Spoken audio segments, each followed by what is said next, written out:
Assalamualaikum warahmatullahi wabarakatuh. Alhamdulillah kita berjumpa kembali bersama saya Muhammad Roni di Suluh TV. Pada perjumpaan kita kali ini mungkin kita akan membahas bagaimana Islam atau agama Islam itu sebenarnya. Saya membuat judul Islam embel-embel. Ya, mungkin banyak yang bertanya-tanya apa sih Islam embel-embel itu, atau bagaimana yang dimaksud dengan Islam embel-embel. Ternyata selama ini kita tanpa kita sadari kita sudah mengembel-embeli atau mengembelkan agama kita, baik itu agama Islam, Kristen, agama Hindu, Buddha, dan agama-agama yang lain. Tanpa kita sadari kita sudah mengembeli agama kita masing-masing. Karena di sini saya adalah seorang Muslim yang menganut agama Islam, jadi saya akan membahas agama Islam, agama yang saya anut.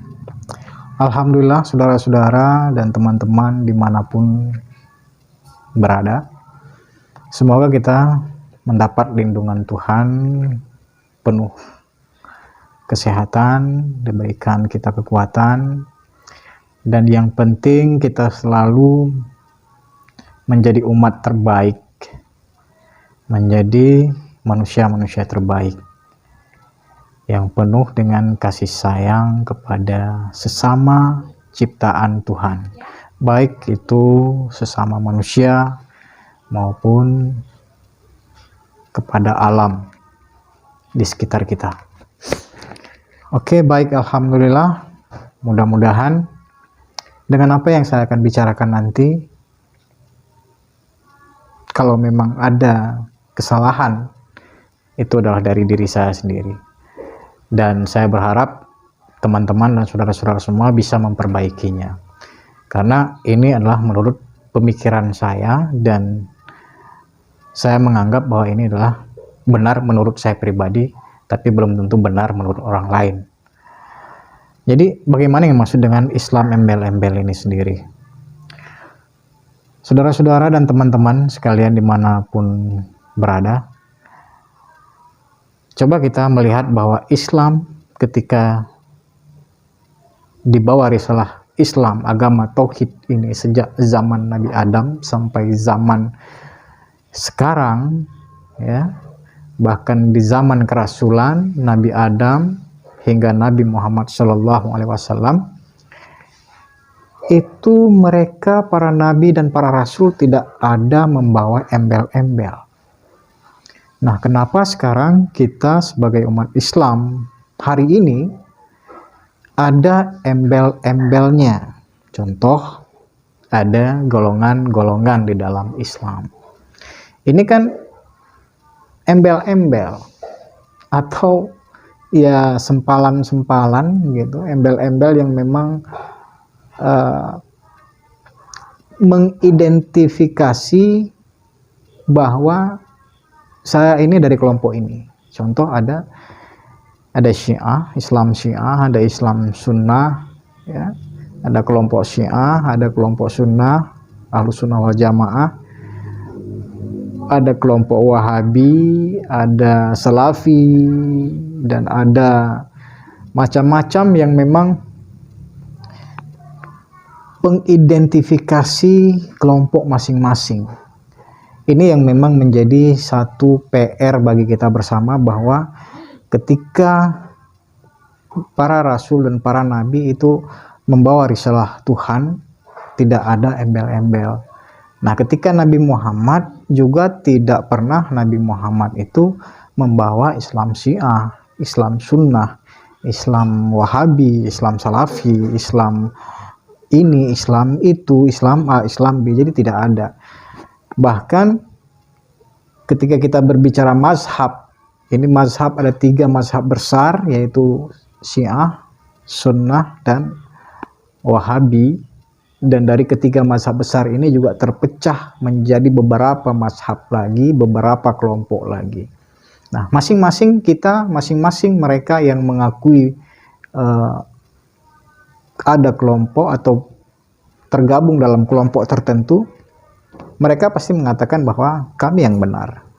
Syiah mengatakan Syiah yang benar, Sunnah mengatakan Sunnah yang benar, Wahabi mengatakan begitu, Salafi juga demikian. Nah, hal ini yang membuat kita terpecah belah. Nabi Muhammad tidak demikian, tidak menginginkan demikian. Bahkan Tuhan sendiri tidak menginginkan perpecahan di antara umat manusia, di antara ciptaannya.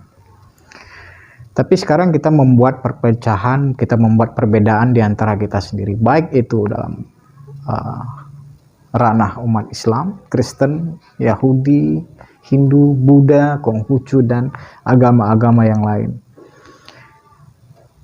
Apakah kita pernah berpikir bahwa dengan mengidentifikasi kelompok kita masing-masing dan mengklaim bahwa kita yang benar, apakah kita yakin bahwa kita itu sudah benar? Jadi mari kita kembali back to basic, kembali kepada dasar bagaimana Rasul membawa risalah Tuhan ini. Beliau Nabi Muhammad SAW tidak pernah menganjurkan kita mengikuti mazhab tertentu. Tidak pernah menganjurkan harus mengikuti Syiah, harus mengikuti Sunnah, harus mengikuti Wahabi, Salafi, bla bla bla bla, dan yang lain sebagainya. Begitu juga dengan umat-umat yang lain. Tidak pernah para pemuka agama, pencetus agama, baik Hindu, Buddha, dan yang lain harus mengikuti kelompok tertentu. Contoh misal di agama Hindu, Hindu Bali berbeda dengan Hindu yang ada di India. Buddha, agama Buddha yang ada di Indonesia juga berbeda dengan agama Buddha yang ada di Cina atau di Thailand dan sebagainya. Jadi ini yang menjadi PR bagi kita bersama sebagai makhluk Tuhan, ya, apalagi kita yang menyadari bahwa al-Islamu ya'lu wa la yu'la alaih. Jadi Islam itu lebih tinggi daripada yang lain, ya, lebih mulia. Tapi tanpa kita sadari kita sudah menjatuhkan, sudah mencampurkan, sudah merusak tatanan Islam itu sendiri. Saudara-saudara dan teman-teman, coba mari kita berpikir sama-sama apakah memang hal seperti ini yang memang diinginkan oleh Tuhan dan Rasul-Nya. Dampak daripada pengidentifikasi atau memang mengkelompokkan atau membuat satu golongan kelompok tertentu dalam